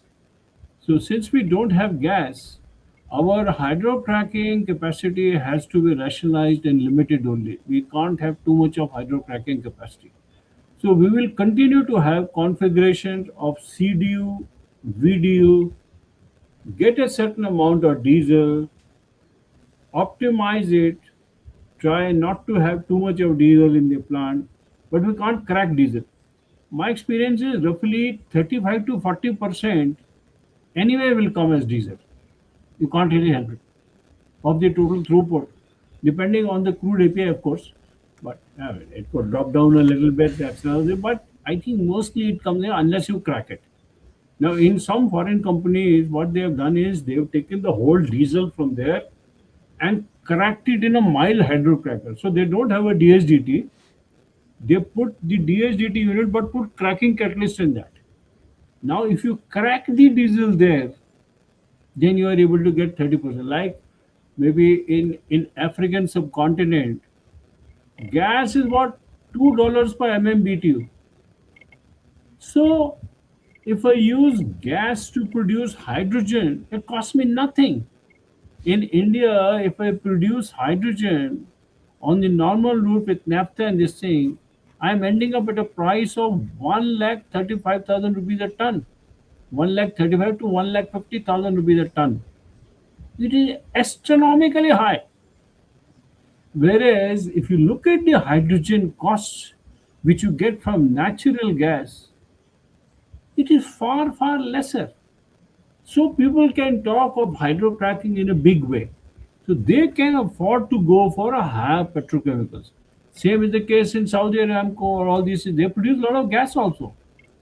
So that gas which is cheap can be utilized to sort of facilitate generation of hydrogen, which can support a lot of hydrocracking, which becomes primarily essential if you have to convert crude to chemicals.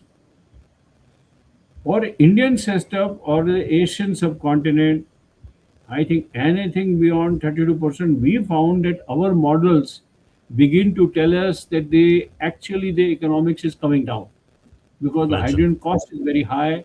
It is hurting the economics. The IRR is not there. So 33% is very good for olefins. If you add aromatics to that, you can go up to maybe 42%. But the refinery capacity has to go up a little bit, 20 million tons. You see, the world's biggest complex was conceived in India, which did not take off, but we did the configuration study and the front end work, the company formation. This was a project between Saudi Aramco, ADNOC, and the Indian oil companies. We were looking at 60 million tons, three trains of crude and vacuum distillation units, three parallel refineries, so to say, converging in the tail end. It had five olefin plants, each of them 1.7 million tons. It had eight hydrogen plants, gas integrated, one separate LNG plant for that.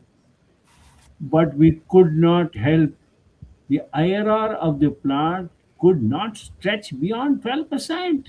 We were Imagine. struggling in spite of a good price because the damn diesel is a problem. I get 35% diesel because in India I cannot afford to build a refinery with sweet crude. I have to get a crude from Middle East as one base. So my design has to be a combination of sweet and sour crude. The moment I look at sour crude, I am bound to have a lot of diesel in the plant. And Right. if the diesel crack is not good, irrespective what I do, I don't go for. That's why in India it makes sense to only go for 15 to 20 million ton refinery. We find that our refineries are very efficient. We don't exceed the capacity between 15 to 20 million. Even Reliance is 30 million, no, but there are two trains, no? 15 Yeah, million, two trains. So each 30 has two trains of 15 million. Anything more than 20 million single train is a problem because we have to process our crude. Now, some people have designed refineries in, let's say, in the African subcontinent, very high capacity, but the high capacity is coming because of sweet crude. But then those refineries are constrained Yes. because if you do not get sweet crude, then you have a problem. Plus, there is always a factor. If you do not have crude of your own, because these wells you never know, you always need to have flexible plants are designed for 25, 30 years. So if your crude runs dry or your production goes down, you will have to import. That is why in refinery the major consideration is crude diet.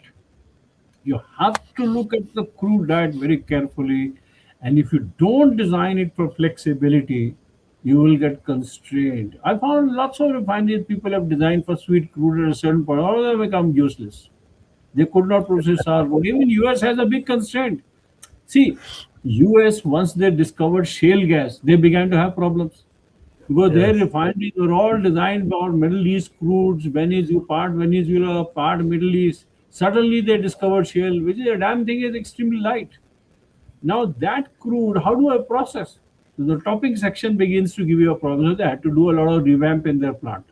They can get a lot of petrochemicals, but the refineries will have to look different, or they will have to carry out You, revamps, which they had to do. you, I mean, this is the advantage, as I see, of a country that doesn't have its own crude, Yeah, because yeah. you can really configure your refineries, or you're taking a different view on your refineries, what it needs to process. Where crude producing countries, of course, the first thing they do is look at how they can process their own crude and make the configurations this way. No, Yeah, certainly that is actually, very interesting, and I, as I said, it's could be part of a separate session to yeah, take a yeah. look at conversion into petrochemicals for the particular Indian refineries, and we can see how we can collect and put the data in our platform to calculate ratios and compare them globally, because that could be it is complex, but it could be an interesting KPI, conversion KPI, to see here which refineries do this. But it's only one part of a whole of suite of KPIs and ratios, really, to understand refineries, their efficiency and their profitability, because that's what it comes Perfect. to in the Perfect. end. But your insights now in the Indian market really gives us a very good view on this, why India is configured as it is, and India has certainly got a lot more attention. Everybody's looking at India, uh, particularly since the Ukraine war, where people heard, oh, well, Russia is still exporting crude. It's going to India from where it's exported. So sanctions, Europe put sanctions on Russian oil, but then again, the refined products contain Russian oil that come from India or from other markets in there. So that Yeah, is has got very interesting in that, and we're really looking forward to digest Yeah, this yeah. now, what you're giving us, Correct, correct, correct. and come back in another session Yeah, to yeah. elaborate on various aspects of this, because people will certainly be interested to see what role India can play going forward, the projects that you mentioned, and what role India also plays in the short term, can help the global economy, and also better understand how it deals with the global issues there. So Perfect, this is perfect. very good. I think Thank you. I think what we can do is we can develop a model refinery, and we can give some input on yes, that, and then try and see various cases of maximizing petrochemicals, and then it can go on from there. No problems. exactly. Thank you, Excellent. Sanjay. That has been Thank you very really much. a fascinating discussion. Yeah, it's a very long program. I think probably when we publish this one, we will split. We are 2 hours now of recording. Um, and what you just mentioned is a very good segue in the following in what is coming up on molecules to market in our next programs. We'll be recording with you. I think the next session will be discussing into more details about specific refinery configuration in India and in Africa. And the model refinery project is a brilliant idea, because this is exactly what the Portfolio Planning Plus platform is designed for. It's a collaborative platform, and then based on your inputs and proposal and suggestions, we will start this project and invite every expert and professional in the refining sector, and also the technology providers, to join us to refine the design of this model refinery with us, making a fully mass balance refinery geared towards Indian requirements and needs in terms of feedstock and it's in terms of portfolio of products. Yeah. So this is something we'll start, and we will also probably make live sessions where we can discuss with everyone interested to contribute to that project. Thank you very much again. So Thank you. I want now to close. I will put up here. Yeah. Like and subscribe if you are following us on the various channels where this video will be published. We're on YouTube, we'll post it on LinkedIn, we'll post it on Telegram, and we are also on many podcast channels. So